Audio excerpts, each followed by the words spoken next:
Ele nos libertou do império das trevas e nos transportou para o reino do Filho do seu amor, no qual temos a redenção, a remissão dos pecados.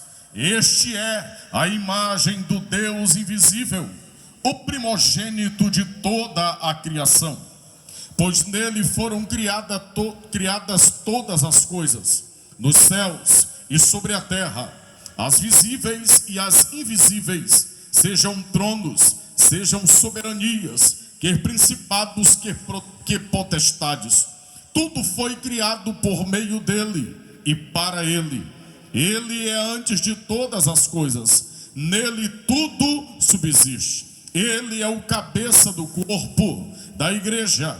Ele é o princípio, o primogênito dentre os mortos, para em todas as coisas ter a primazia, porque aprouve a Deus que nele residisse toda a plenitude, e que havendo feito a paz pelo sangue da sua cruz, por meio dele reconciliasse consigo mesmo todas as coisas, que sobre a terra, quer nos céus. Amém. Podeis tomar o vosso assento, em nome de Jesus de Nazaré. Glória a Deus. Bendito seja o nome do Senhor. Glória seja dada a Deus.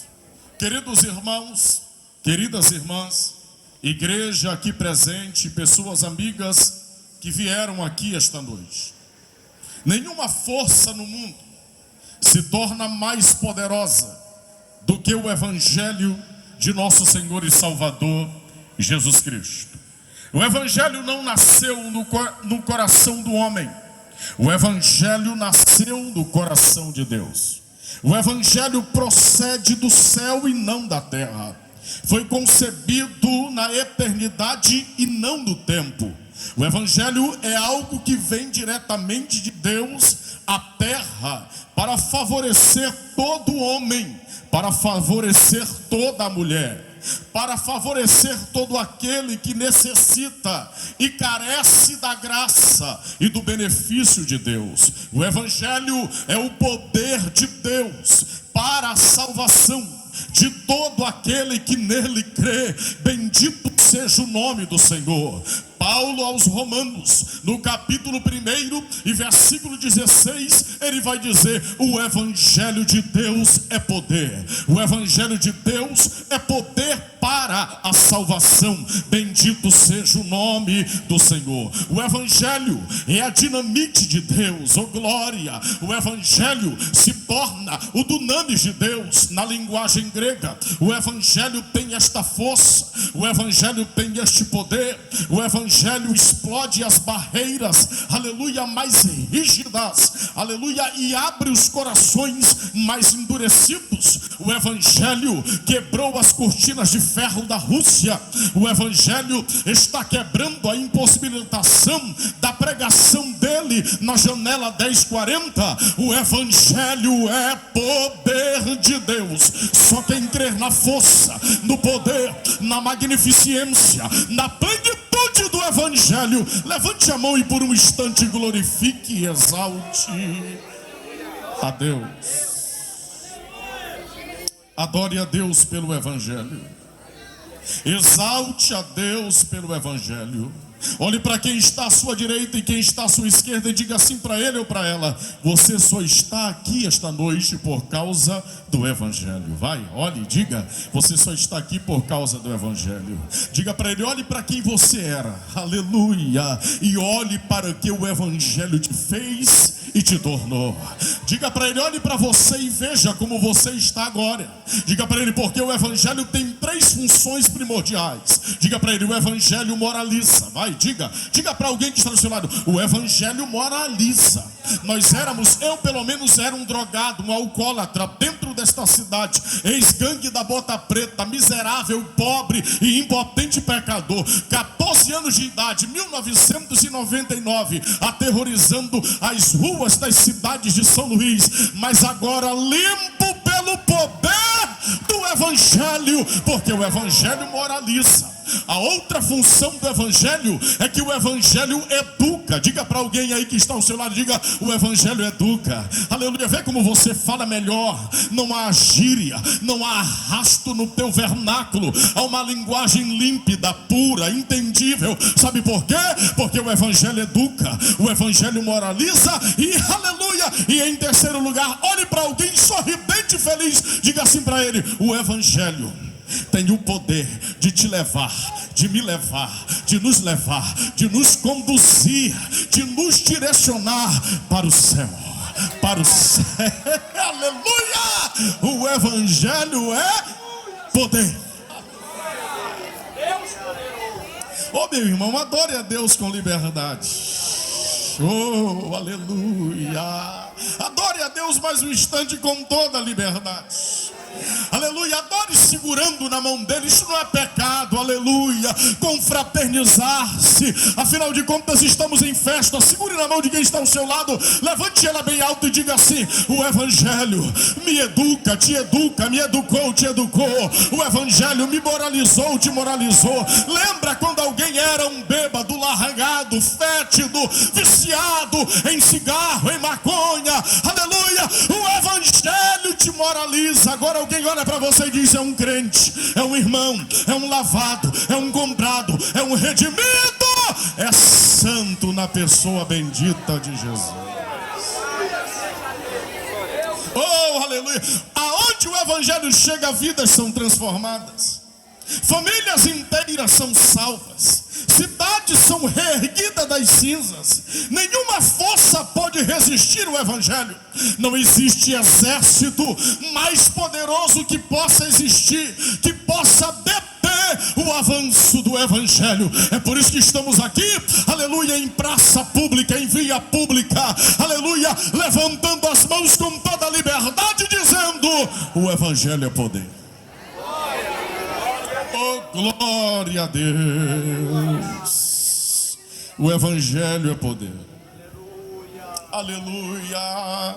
Nenhum poder, nenhuma arma, aleluia, nenhuma força, aleluia, pode destruir o efeito do evangelho. Glória a Deus. Nenhuma ideologia, nem que seja a ideologia de gênero, pode destruir o impacto do evangelho. É interessante perceber e entender que o meu xará Albert Einstein, um judeu arquenazi, citou uma frase que deve ser memorável na minha vida e na sua vida. Albert Einstein se chegou a dizer que uma vez que uma mente se expande, ela é incapaz de reduzir-se novamente. É isso que o evangelho faz na vida do homem. Uma vez que o evangelho traz o entendimento e a clareza de quem é Cristo, de quem é a salvação, do que é a ressurreição e de que o homem vai morar na eternidade, ele pode até se desviar, mas esquecer jamais.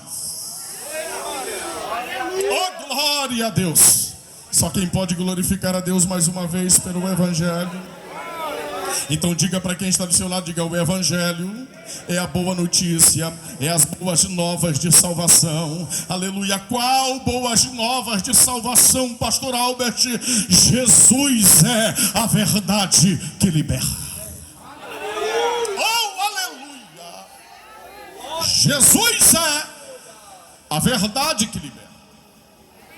É por isso que o apóstolo Paulo, quando toma conhecimento, toma entendimento e compreensão na sua detenção, que havia penetrado naquela igreja tão educada, a compreender a magnificência de que Cristo é o cabeça da igreja e que a igreja é o seu corpo.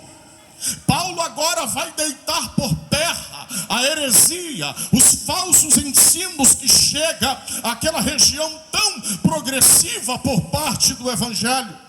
E naquela ocasião, as mentiras e os enganos dos gnósticos estavam sendo predominantes naquela área. Estava tentando invadir a igreja. E Paulo agora tem por obrigação, em uma advertência, em uma missiva, em uma carta redigida por ele, aleluia, direcionar aquela igreja saudável a ideia e o entendimento de que Cristo não é uma emanação de Deus, não, Cristo não simplesmente emana de Deus, mas, aleluia, a própria imagem de Deus é Jesus Cristo. Glória seja dada ao nome do Senhor. Olhe para quem está do seu lado e diga assim: Cristo é a própria imagem de Deus, é o reflexo de Deus. Se as religiões, diga para ele, se as religiões buscam fazer um Deus para si, o próprio Cristo é o Deus se fazendo homem para resgatar o próprio homem. Oh, aleluia. Se o primeiro Adão falhou, o segundo Adão vem, aleluia, para resgatar, para restaurar e para restituir tudo aquilo que se havia perdido. Segure bem alguém que está próximo de você e diga assim para ele, diga: Cristo é a própria imagem de Deus, é a própria imagem do Deus invisível. Aleluia, glória seja dada ao nome do Senhor. É interessante que o cristianismo romano prefere figurar um Cristo sofredor, ainda com coroa de espinho, com o rosto totalmente humilhado, totalmente comiserado. Aleluia, o Apocalipse, a carta magna para a igreja dos últimos tempos, descreve ele com o rosto como o sol na sua força. Aleluia, o seu cabelo como a alva lã, os seus olhos como chamas de fogo, os seus pés como latão polido tirado de uma fornalha, a altura do peito um cinturão de ouro, ó glória, e da sua boca sai uma espada aguda e afiada. Aí João, na sua pouca compreensão, descreve: quando eu ouvi aquele que falava, a sua voz era como um som, era semelhante como o barulho de muitas águas, e quando eu virei para me ver, eu caí como morto, e ele se aproximou de mim e tocou em mim e disse: não temas, aleluia, eis que estive morto, mas eu vivo. Preste muita atenção na narrativa bíblica. Muita gente diz que ele foi ao inferno e tomou a chave do diabo, da morte e do inferno, e pisou na cabeça dele. Preste muita atenção, o texto bíblico diz: e eu trago, oh glória a Deus. Diga comigo, ele traz, porque quem traz não toma, tem direito, tem domínio, tem soberania, tem autoridade, venceu, triunfou. Adore a ele, só quem pode adorar a ele aí.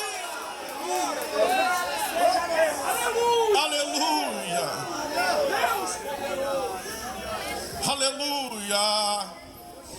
Cristo não é apenas o intermediário pelo qual, aleluia, o mundo material veio a existir, aleluia, não, mas ele se torna o próprio Criador do mundo visível e do mundo invisível. Glória seja dada ao nome do Senhor. Cristo é antes de tudo, oh glória. E eu amo a Bíblia Sagrada, porque tanto Pedro, aleluia, como o próprio Jesus narra João em Apocalipse, no capítulo de número 13 e versículo 8, aleluia, que ele próprio é cordeiro morto antes da criação do mundo. Olhe bem aqui para mim, glória a Deus, antes que eu e você viéssemos a existir, antes que fôssemos fecundados, aleluia, no ventre da nossa mãe, antes que fôssemos entretecidos, aleluia, como um feto ou como um embrião informe, antes de tudo isso já havia um plano de salvação para a minha vida e para a sua vida. Sabeis por quê? Porque Deus é o único que estabelece o fim no começo. Quando tudo parece perdido, é lá que está a salvação. Quando todos pensam que estão acabando com Jesus, aleluia, os fariseus, aleluia, os sacerdotes, quando todos estes estão pensando, o sinédrio está pensando, acabamos com a raça dele, ao terceiro dia, algo surpreendente, fenomenal vai acontecer, aleluia. As Marias entendem que o corpo de Cristo não foi embalsamado, agora se direcionam para lá, para tentar embalsamar o seu corpo. A terra treme, oh glória a Deus, e quando elas se aproximam, aleluia, um anjo está sentado sobre a terra, e o grito dele é assustador para mim, porque ele diz: porque buscai entre os mortos aquele que vive. Preste muita atenção para você não errar mais. A pedra não é removida para Jesus sair, porque o seu corpo glorificado não é detido, oh glória a Deus, por paredes, por portas. Então ele não precisa, irmão de Israel, que a pedra seja removida. Por que a pedra é removida, pastor? É para que as Marias entrem e comprovem que ele ressuscitou. Nem toda obra, aleluia, que parece ser boa é boa na sua, aleluia, intenção. O que o anjo está dizendo quando diz: porque buscai entre os mortos o que vive, ele está querendo dizer: bande incrédulas, bande incrédulos, aleluia, não pode mais embalsamar aquele que já foi embalsamado, aquele que já foi ungido lá na casa do Simão, aquele que é pecador ungiu. Acalmem-se, ele vive, ele vive, ele vive. Só quem, eita, ele vive, eu sinto ele aqui, ok, derva, aleluia. Só quem crê no Cristo vivo, levante a mão e adore a ele, adore a ele. Então Jesus não é um espírito iluminado que veio conduzir um homem a Deus, aleluia, pelos atalhos do conhecimento místico, não, nem esotérico, não, ele vive, oh, ele vive, aleluia, ele vive. Só quem crê que ele vive vai adorando a ele aí. Foi ele quem disse, não é eu que vou dizer, aleluia. Mateus capítulo 28, versículo 20, a parte B: e eu estarei convosco todos os dias da vossa vida, até a consumação dos séculos. É magnífico quando ele diz assim: olha, não precisa de uma aglomeração, até porque muito ajuntamento não é sinônimo de plena adoração, mas aonde estiver dois,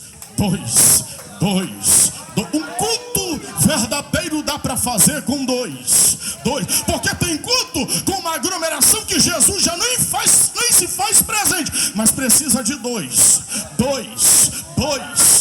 amantora blacandai, dois, aleluia. Lá está, capítulo 11 de Números, aleluia. Josué vem a Moisés enciumado: ó seu Moisés, tem dois fazendo culto lá fora, Eldade e Medade, tá pulando, tá escandalizando. Aí Moisés diz: ai, quem me dera se tu entendesse e todo Israel entendesse, aleluia, que culto dá para fazer com dois.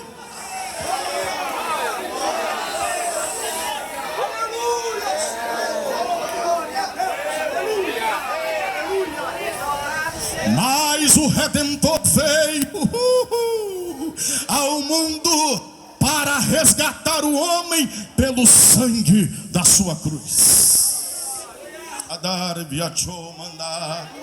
Não tem salvação sem o sangue de Jesus vertido na cruz. Olhe para mim, por favor. Vocês estão tão bonitos esta noite. Percebam que na cruz tem aproximadamente 7 brados. Tem 2 que me chamam a atenção e eles são imediatos. E Lucas faz questão de registrar com muita propriedade, se não me falha a memória, salvo engano, no capítulo 24 e versículo 43.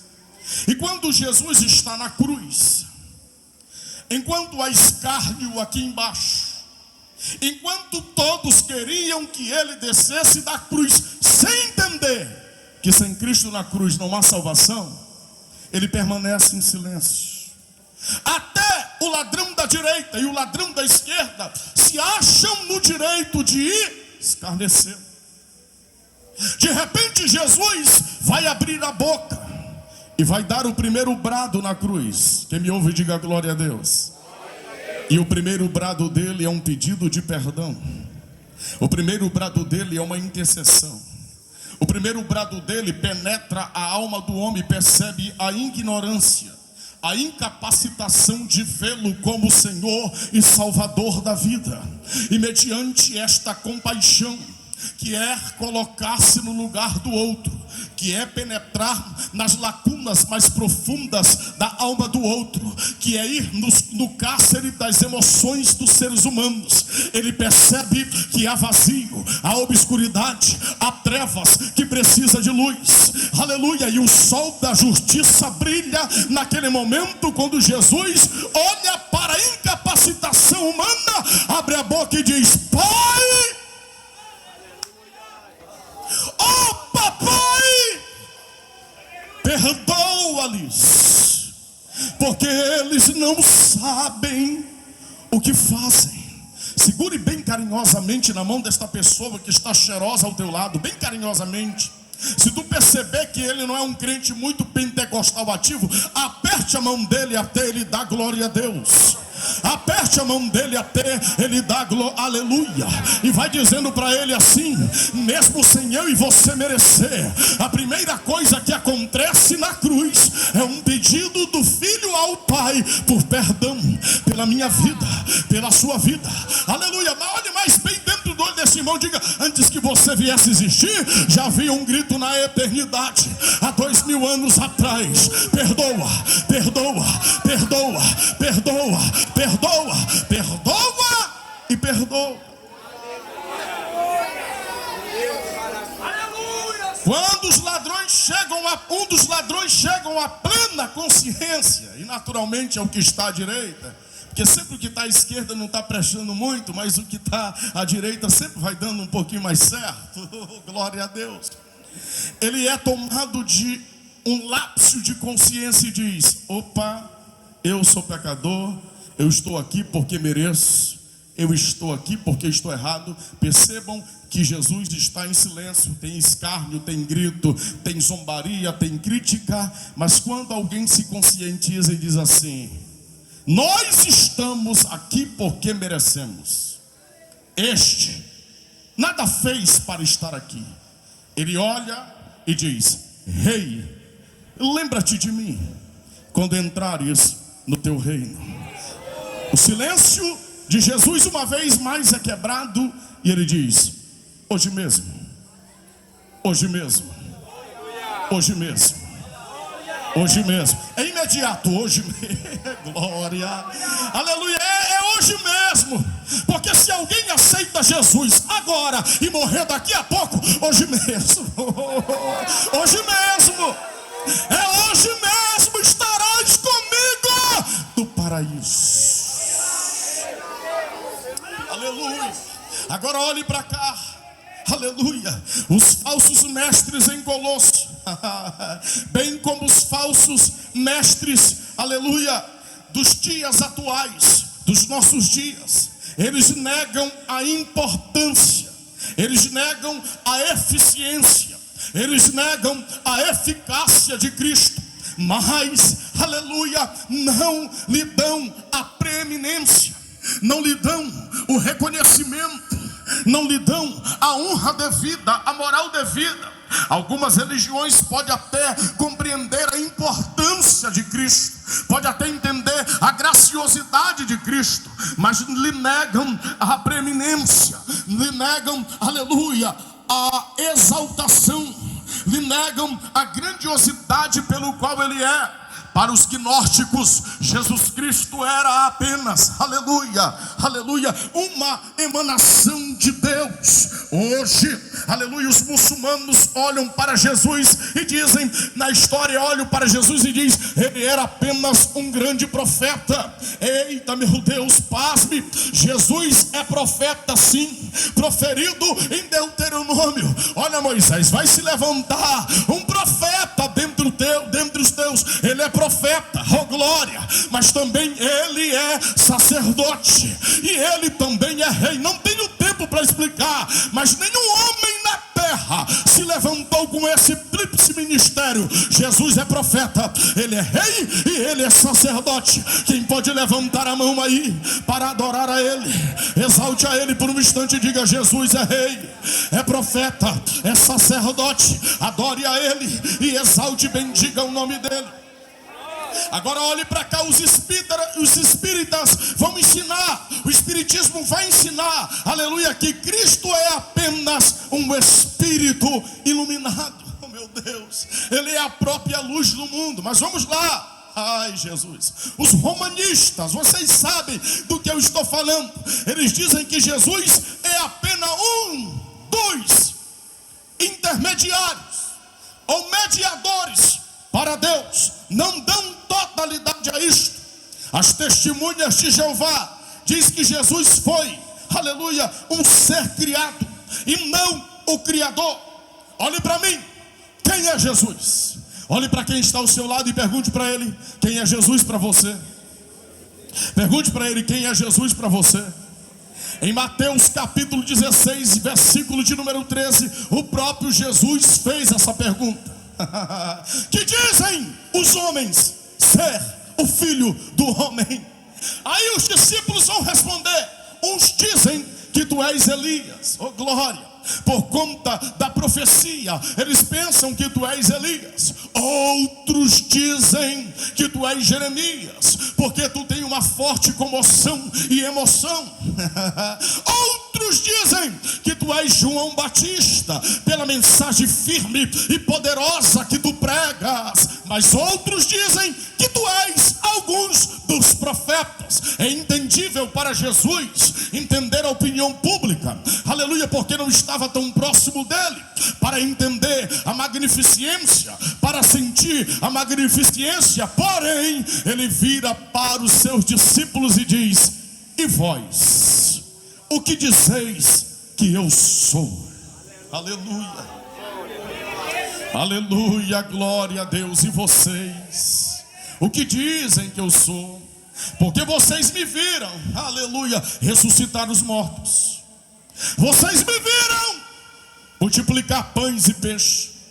Vocês me viram acalmar o vento e o mar, aleluia. Vocês me viram andar por sobre as águas. Vocês me viram purificar leprosos, porque a lepra é uma maldição vindo diretamente de Deus, e ninguém poderia anular senão o próprio Deus, aleluia. Por isso Jesus é Deus.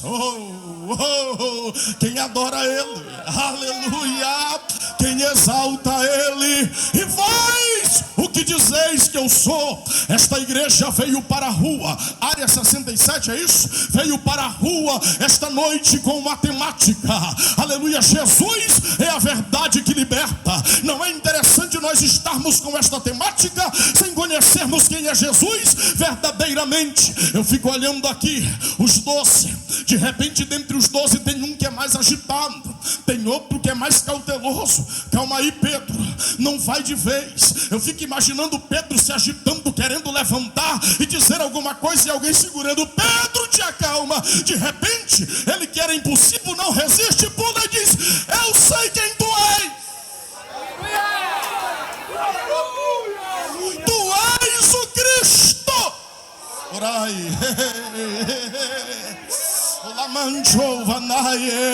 No hebraico, tu és o Yeshua HaMashiach, Melech Israel, Jesus o Messias, o Rei de Israel. No latim, tu és o Isus, aleluia, glória. Tu és o Christos, tu és o ungido, tu és o escolhido de Deus, tu és o caminho, a verdade e a vida, tu és a luz do mundo, tu és o amor, tu és a paz, tu és o pão, tu és tudo.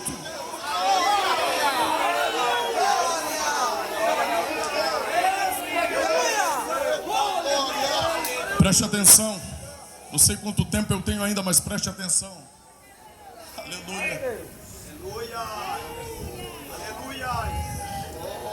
Jesus muda o nome de Simão, que é vara caída, cana quebrada, para Pedro, Petras, Cefas, Quefas. pequeno fragmento de pedra, eras flexível, declinável, agora serás sólido, sustentado, firme. Orai. Aí Jesus olha para ele e diz assim, ó: não foi carne nem sangue que te revelou algo desta magnitude, desta amplitude, mediante a confusão religiosa e ideológica do tempo. 4 religiões se levantaram no período do silêncio divino. 400 anos sem Deus falar, se levantam essênicos, saduceus, fariseus e zelotes, com cada um com uma linha, aleluia, de raciocínio. E Jesus faz essa pergunta e Pedro levanta, aleluia, na direção do Pai e diz: tu és o Cristo, tu és a nossa salvação, tu és a redenção de Israel, tu és o autor da vida, em ti foram criadas todas as coisas, só existimos porque tu existes, tu és tudo.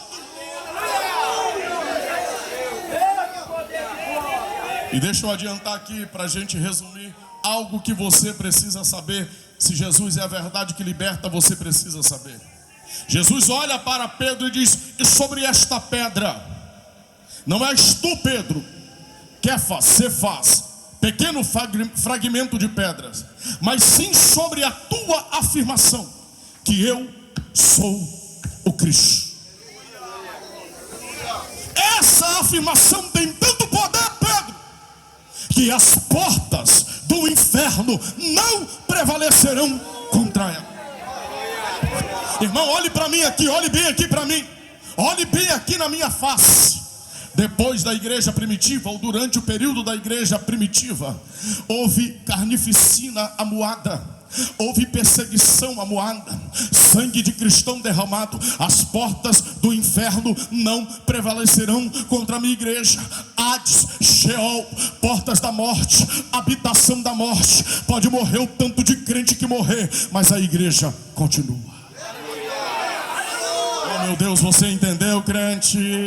Você entendeu? As portas do inferno não vão prevalecer contra a igreja. Se levante o imperador que se levantar, se levante a lei que se levantar, essa igreja foi gerada na eternidade. Aleluia. Essa igreja não é produto de homens. Esta igreja não é produto do pastor José Guimarães Coutinho. Esta igreja não é produto de Pedro Aldir Damasceno. Esta igreja não é produto de Osiel Gomes. Esta igreja é produto de Deus na pessoa de Cristo.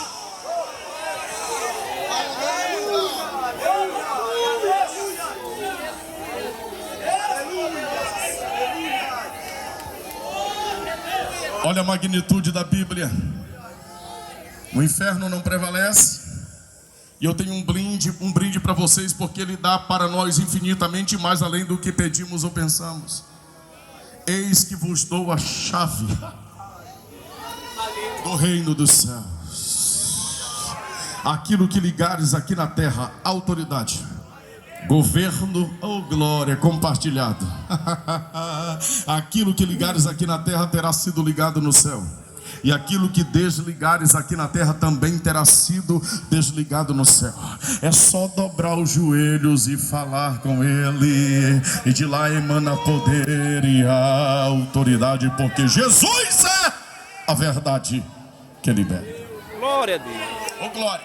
Estas mesmas religiões que falam todas estas contrariedades, aleluia, acerca de Cristo, elas utilizam a mesma Bíblia Sagrada que utilizamos.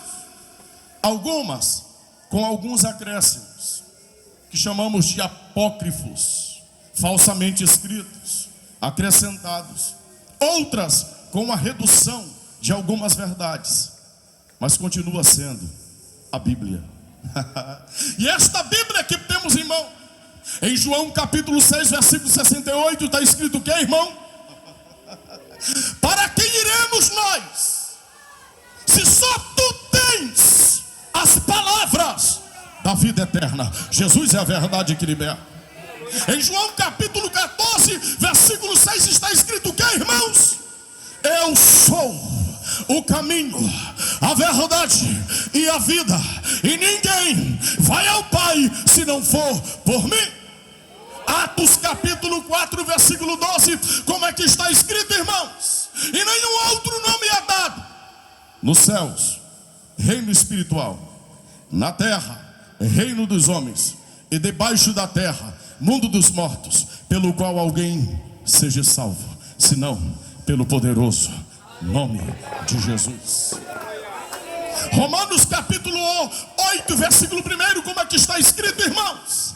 Nenhuma condenação há para aqueles que estão em Cristo Jesus, nosso Senhor. 1 Timóteo capítulo 2, versículo 5, está escrito como, irmãos? Só há um mediador entre Deus e os homens, Jesus Cristo, homem. Só quem pode adorar a Ele pelo poder da palavra. Aleluia, pelo poder da palavra. Aleluia, levante a mão de alguém e diga assim: aleluia, eu vou chegar ao fim. Eu já ultrapassei o meu tempo. Diga, levante a mão de alguém e diga assim: Jesus, diga Deus, diga forte, diga Deus, na pessoa de Cristo, nos libertou do império das trevas. Diga Deus, na pessoa de Cristo, nos libertou do império das trevas. Só quem é livre, solte a mão do irmão, só quem é livre, acende assim. Diga eu sou livre, eu sou livre. Diga eu sou livre, eu sou livre, eu sou livre, eu sou livre. Olha aqui para mim, deixa eu acelerar um pouquinho. Existe um império do mal e ele está em ação no mundo. O mal é uma realidade concreta, ela existe. Este é um ser maligno, de todo, aleluia, concretizado em maldade, unificado em maldade, corrompido, que agora pretende, aleluia, dominar os seres humanos. Só que, aleluia, este ser está sendo limitado, detido, porque um poder superior, maior, elevado, soberano, está sobre esta igreja. Todo poder me foi dado nos céus e também na terra, assim disse o nosso Senhor e Salvador Jesus Cristo.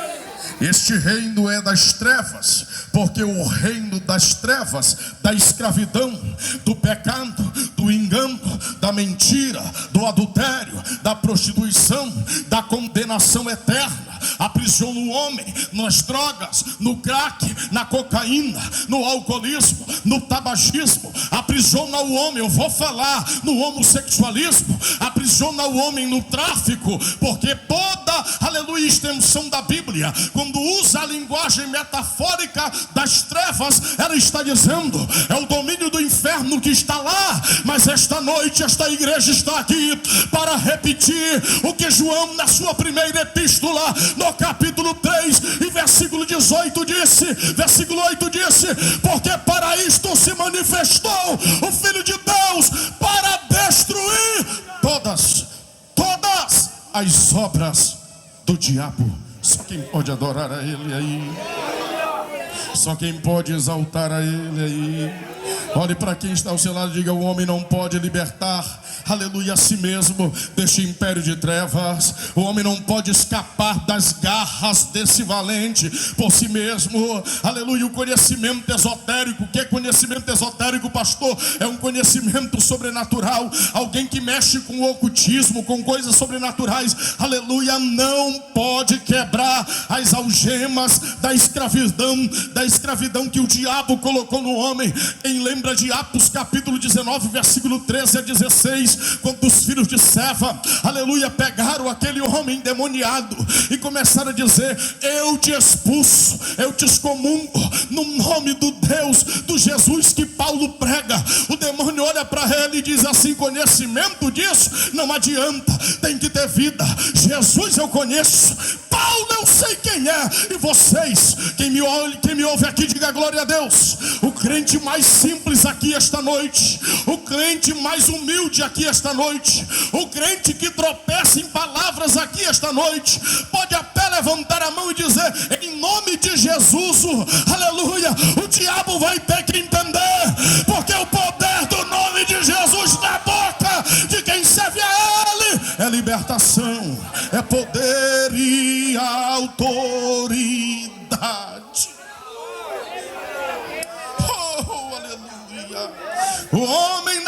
somente é prisioneiro neste império, neste cativeiro, na casa do valente. O homem é absolutamente impotente para se libertar a si mesmo.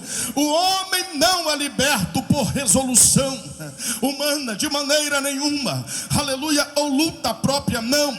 Ele pode se desesperar, se rasgar, chorar, esforçar-se com lágrimas amargas, mas isto não vai adiantar. Sabe por quê? Somente Jesus, somente Jesus liberta. Aleluia. Olhe para quem está ao seu lado, não vai dar para pregar tudo, diga assim para ele: somente Jesus liberta, somente Jesus liberta. Diga Deus, em Cristo Jesus é o único, aleluia, libertador deste império de trevas. Diga para ele: Deus, em Cristo Jesus é o único libertador deste império de trevas. Tá bom, olhe para mim, senhoras e senhores. Quando nós olhamos a Bíblia Sagrada, no capítulo 5 de Marcos e versículos de número 1 a seguir, nós percebemos algo interessante acerca da Bíblia Sagrada. A Bíblia nos revela e nos mostra ali com muita clareza e com muita evidência que quando Jesus desce do barco, imediatamente desce ao encontro dele um homem, preste atenção na Bíblia, um homem possesso de espíritos malignos. Perceba que Marcos faz questão de esclarecer que aquela pessoa, por mais que possessa, é um homem, é um ser humano, é imagem e semelhança de Deus. Perceba que Satanás tem uma habilidade de rotular as pessoas que são imagem e semelhança de Deus. Aí vai apelidando, fritão, né, assim, cracão, aí vai dando tudo enquanto é nome, vai botando babalu, tanta coisa ruim, porque o diabo, ele só pode colocar rótulo, é tentando cobrir aquilo que verdadeiramente o ser humano é. Quem somos nós, pastor, diante de Jesus, a verdade que liberta? Nós somos imagem e semelhança de Deus. Todas as vezes que você vê um bêbado caído, um drogado delirando, alguém lunaticamente correndo de um lado para o outro, não comungue com o apelido, não comungue com o rótulo de Satanás. Eu e você somos autorizados aqui esta noite a tirar o rótulo de Satanás e dizer: Jesus é a verdade que liberta. Este homem é imagem e semelhança de Deus. Olhe para mim, senhoras e senhores. Percebam que quando o demônio chega diante de Jesus, a Bíblia diz que ele logo imediatamente joga o corpo daquele homem ao chão e diz: viestes nos atormentar, Jesus, filho do Deus Altíssimo. Este não é um reconhecimento que eles queriam ter. Eles estão vendo diante deles a impotência que eles têm diante do Filho de Deus, da soberania de Cristo. Os demônios estão reconhecendo que Cristo veio na plenitude dos tempos. Aleluia. Pegue na mão de quem está ao seu lado e diga assim para ele: Cristo veio. Oh meu Deus, eu acho que só vocês aqui que têm voz. Vamos lá, diga comigo, 1, 2, 3, Cristo veio. Cristo veio Na plenitude dos tempos. Diga, vire para quem